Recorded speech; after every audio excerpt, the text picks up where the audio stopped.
Every day when I drive into work, it's the one iconic structure that you see from all around the city. To see it lying dormant for so many years is heartbreaking, and actually now to see it come to life and to be, repaired and restored for future generations is just fantastic.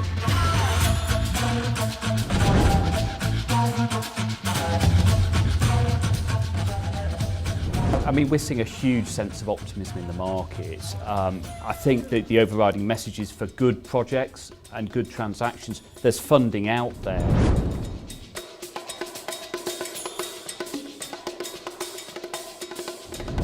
You can see from the depths of the recession in 2008, 2009, with a glut of surplus housing, occupancy rates are high, there's a demand for new projects. So great to see schemes like the Chocolate Factory come along across the region.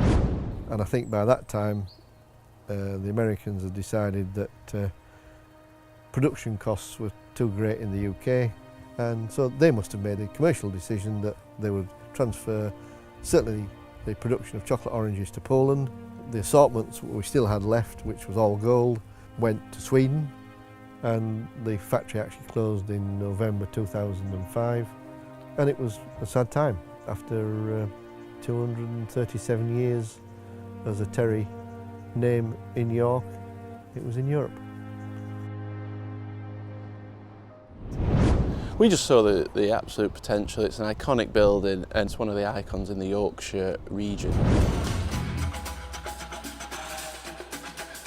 It really was an opportunity where we saw, with our history as a company as well in the Yorkshire market and our ability and experience in these types of sites, to release some value and create something really quite exceptional. Yeah, sites of this nature always have challenges. I think we've got a very good team on board, and the key to this was where we partner with absolute experts, and it was all about selecting the right partners to work with us on certain elements of the site.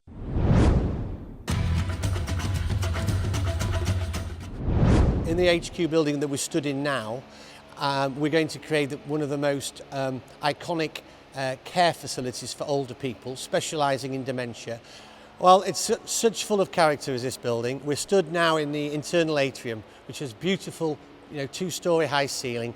What we want to do is we're going to turn this environment into a beautiful internal courtyard, market square, call it what you like, with trees, walkways, street lights, and we're going to be able to change the lighting in this building so we can change the mood, and we're going to transform, I think, how elderly care is thought of in the care sector by using such a prestigious building like this.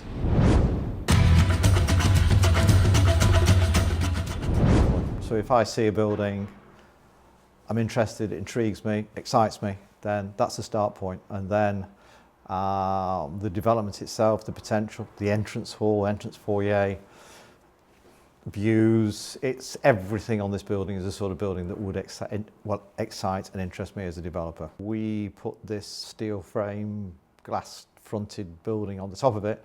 So that's the top floor of this, we class them as penthouses. So this particular penthouse is, I think it's about 2,500–3,000 square foot. You can see stunning views, large terraces. It's just a very unique apartment.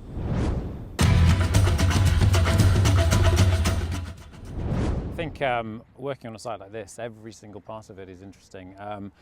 Working with the character of the building, the fabric of the site, being able to read the landscape and sort of understand exactly what design interventions to bring here.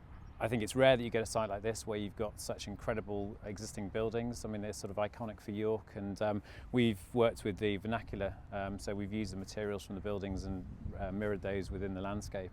And then the linking up to the existing parks and things, it's been incredible. We've borrowed the landscape on the site and we've worked with what's been there, so it's been wonderful. I think the overall results are fantastic. I think the environment and the public open space we've created is a real testament to what we set out to achieve.